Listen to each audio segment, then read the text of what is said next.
the Spanish people view Islam, especially after the old conflict we had? Is it something that they remember with vengeance or with anger, or they're tolerant and stuff as people? I mean, I think any society is going to be built up of different layers, and those layers are very much influenced by their intelligence and how they digest and focus upon the media. The media in this part of the world, and you have to understand this is part of military strategy as much as anything else, the media in Europe has to present Islam and Muslims as a threat to Europeans. It has to.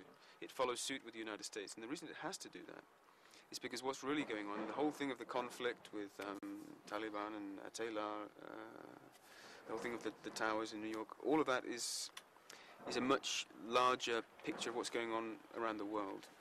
And it's not about Islam and not Islam, it's about, it's really about the force, the strength of the dollar across the globe. But people here don't understand that.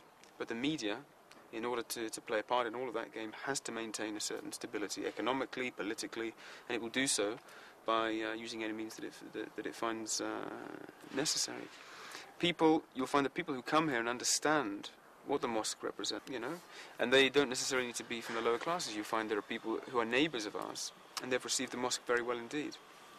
We did expect after something like September 11th there'd be a certain amount of enmity, there'd be a certain amount of difficulty. But far from it, we've actually had no problems at all since we've opened. Right. And the thing that I mentioned about opening the doors is the fact that people come and see, well, there's no big deal here, there's no threat, there's no danger, these people pray. And it's beautiful. But it's a great spot, and everyone here is treated with courtesy and with respect, and it speaks for itself. Right. Generally speaking in Spain, of course, a certain percent, again because the media maintains this ambience, fears Islam, they fear Muslims. They don't know really what it is. In fact, what they have to come to understand is the fact that the most dangerous thing is Arab nationalism, not Islam. Arab nationalism has a great role to play in everything that's been taking place. And one of the most important things we do here is we define what is Arab nationalism and what is Islam, because they're by no means the same thing at all. Islam is for me. I'm a European. It's for him and her and everyone walking around these streets. It has nothing to do with the colonization of the Arab lands by the West and the way that they cut up all the countries and made new borders and gave people an Egyptian identity, a Libyan identity. Nothing to do with that at all. And this is where that becomes clarified. Well, it's also interesting, that you say that, because one of the things we were reading from a child's book, it was written for children by Miguel Sanchez, the story of the Alhambra, and one of the things that he said in there, which I thought was so interesting, was he said that the Muslims, when they first came, were very united, and because of that they were able to establish themselves here. But as they began to fall into petty differences and petty fiefdoms and kingdoms, the Christians, needless to say, and he used that word, that expression, needless to say, seized the opportunity and chased them out because of that division. So I thought that was, for children in Europe, it's a lesson that a lot of adults have not learned in the Muslim world. It's what's happened. Right. And what really has to happen is that we have to stop thinking, I'm a Arab, I'm a Pakistani. These cultural things really do get in the way, and they create so much ignorance amongst ourselves as well as amongst the non-Muslims. And it's the re-emergence of Islam. Right. For what it is, and the shedding of these things which are nothing more than lead weights around our necks, that's actually going to give the non-Muslims a view of something real and precious, which is what it is. And they deserve, we should be giving to them the good news. We should not be maintaining these lead walls. Well, I've said often that the Muslims once gave so much to Europe and to the West, and now we've become a community, by and large, that we take so much. We take all of the achievements of the West now, the electricity, the medicine, the transportation, all these things, and yet we haven't given what's so essential. ومرة قيل أنه رأى كعب امرأته. نعم. ولم يغض بصره مباشرة، فلما رجع إلى لوحه وجد أنه يتعب، لم يحفظ كما كان، فذهب إلى وكيع شيخه واشتكى إليه فوكيع يعني أجابه شكوت إلى وكيع سوء حفظه فأرشدني إلى ترك المعاصي قال إن العلم نور ونور الله لا يبدأ هو عاصي. You know, I would like to just, in closing, and I really do thank you for giving us, I know you're very busy, giving us this opportunity, but I would like to ask you, this program is largely directed to Muslim youth in the Arab world in particular, and I would like to ask you, as a young man who has embraced Islam from a European tradition and culture, what you feel is the most important thing that you could say to those youth that would perhaps help them, because the youth are navigating very difficult waters today, everywhere, but certainly in the Arab world. So if you have any... Well, what I'd like to say to the young people is, first of all, I think one has to really try to regain our intellect to begin with, because our intellects are dispersed. The heart is one thing. What happens in the heart and how we feel about our mother, our father, how we feel about our Creator, how we feel about Muhammad Sallallahu Alaihi Wasallam is one thing. But how we navigate our way through life with that love and understanding is another matter, and that requires intellect. And unfortunately, the modern world, with all the gifts that it showers upon us, from fast food and fizzy drinks to, automobiles and television, especially the media, it has nulled our intellects, and the youth's intellects are being dissolved away before they even grow. Yes. And what I would say is, if there's anyone out there, any of the young people, who value their lives and understand just what their human life means to everybody else in this day and age, they have to start thinking with more clarity. They cannot be in a passive mode.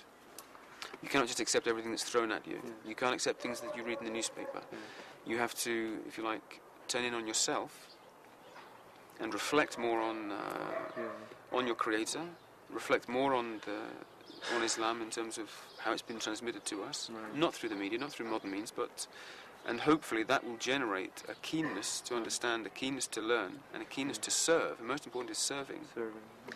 And that hopefully will keep them on a straight line and will grow into something positive and helpful for everybody else. I think that's really good advice, and it's in essence, لهم قلوب لا يفقهون بها. They have intellects, hearts, but here it means intellects. They don't use them. And then the Quran says that the people in the afterlife, when they're moving into hell, they say, لو كنا نسمع أو نعقل ما كنا في أصحاب السعير. If only we had listened when we had the opportunity in life and used our intellects, نعقل, and used our intellects, we wouldn't be here amongst the denizens of hell. So I think that is really excellent advice, and I again want to extend my thanks to you, Jazakumullah khairan, for this opportunity to just share your thoughts and your knowledge about this place. And we wish you the best, and may Allah subhanahu wa ta'ala give you tawfiq in your own private life and tawfiq in your public life, and may Allah give this place a great tawfiq, and may He reward the people that from the inception, these people that had an idea, a dream, that they realized. There's a saying in English, a man that dreams in his sleep is only a dreamer, but a man who dreams in a waking state is a dangerous man.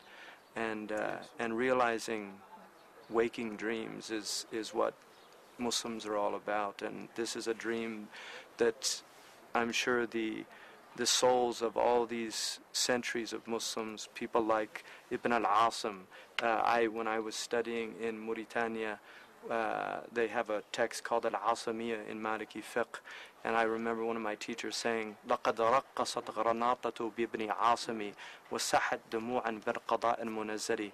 Granada danced the day Ibn Asim was born, and shed what tears it shed on the day the death decree came down. And we would like to see Granada dance once again with scholars and with people that revive this deen. So, and when that does happen, I mean, it's everything that you see here, the fact that you and I, you in particular and me in particular, sitting here having this conversation, is because of Sheikh Abdul Qadir. yes. He has brought so many people to the deen of Islam, and in fact, of all the Europeans I know who embraced Islam and have worked with da'wah, he is the longest running track record in that respect, and so many people. In fact, the majority of the people here in the community, in the local community, would only be Muslim because of his efforts. So most of the Spanish here, are they converts or the descendants? أنا أسلمت على من أسلم على يده. نعم. We've all followed our hearts, we've used our intellects, and by that Allah has found us. But the call, the source of the call in Europe came from Sheikh Abdul Qadir. It came from him. A man who himself embraced Islam over 35, 40 years ago. So I mean, Allah, he took his Islam from Sheikh Muhammad ibn al-Habib in North Africa.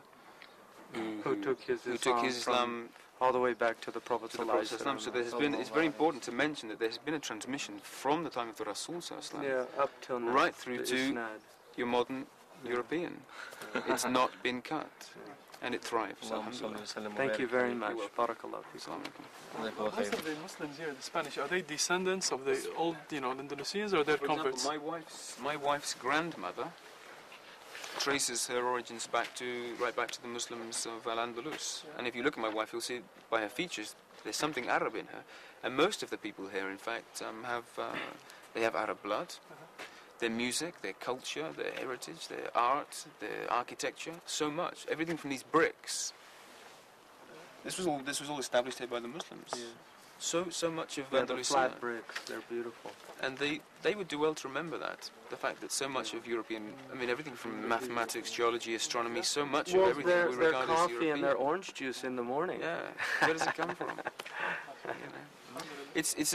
A European doesn't realise just how close they are to Islam. Yes. They don't realise, and we need to let them know how close they are. It's easier when it comes from a European Muslim to communicate this. That's what we were discussing earlier with Sheikh Hamza.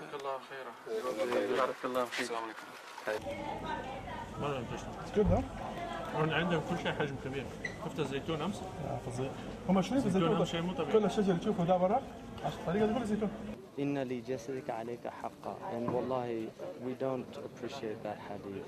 It's a haqq, which means I feel irhaq, and I feel like if I keep going like this, the quality of my thought is gonna يتدهور. So we do the mosque. No, they pray at 2:15. So we go there. We go to the mosque. After that we break for the day. You rest till tomorrow morning. Right. How's that? Perfect.